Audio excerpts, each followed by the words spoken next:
Madame la ministre, lundi matin, la France, la région Occitane, le département de la Haute-Garonne et particulièrement la ville du Lherm se sont réveillés sous le choc.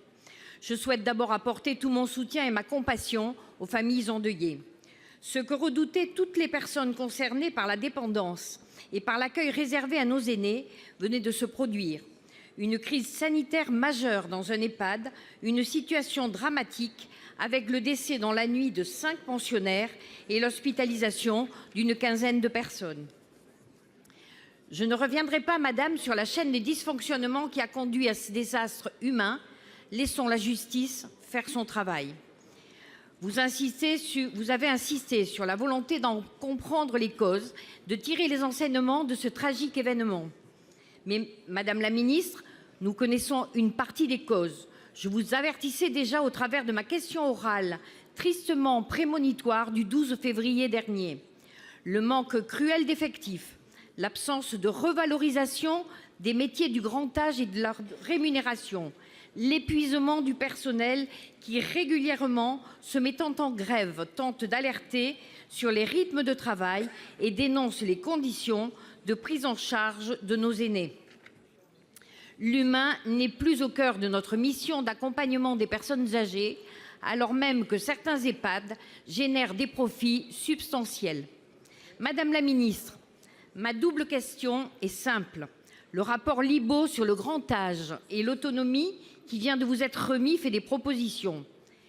Quand seront-elles mises en œuvre? Avec quel financement dédié? L'urgence est là, nous ne pouvons plus attendre.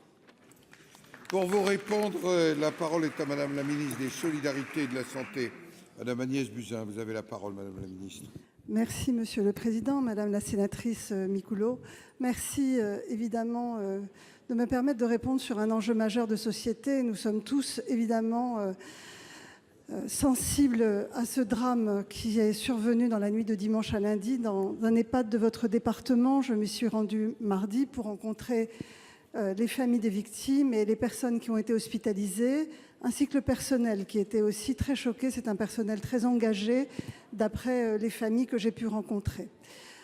Il s'agit évidemment d'un sujet sur lequel une enquête est en cours, une instruction est en cours, et j'attends les résultats pour en tirer toutes les conclusions, et des mesures supplémentaires, si elles doivent être prises, seront prises dans les EHPAD pour assurer une chaîne alimentaire de très grande qualité. Il y a déjà des recommandations qui existent, qui ont été faites par la Haute Autorité de Santé en 2018. Il faudra voir si celles-ci ont été bien suivies. Mais au-delà de ce drame, vous posez une question beaucoup plus générale qui inquiète tous les Français, la prise en charge du grand âge et de la perte d'autonomie. Nous sommes tous concernés.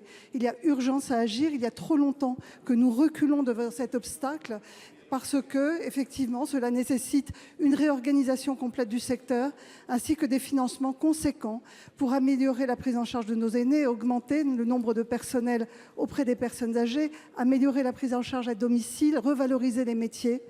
Et tout cela sont évidemment les pistes tracées par le rapport de Dominique Libault qui m'a été remis le 28 mars.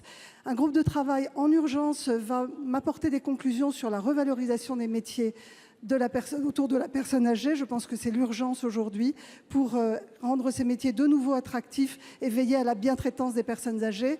Mais au-delà de ça, nous remettrons évidemment un projet de loi avant la fin de l'année sur la base du rapport qui m'a été remis, avec les 175 propositions de Dominique Libault qui sont en cours d'instruction et qui vont être travaillées avec les différentes parties prenantes dans un espace de concertation. Tout cela sera prêt avant la fin de l'année. Je m'y suis engagée devant les Français. Je vous remercie. Vous avez quelques secondes, Madame Micouleau.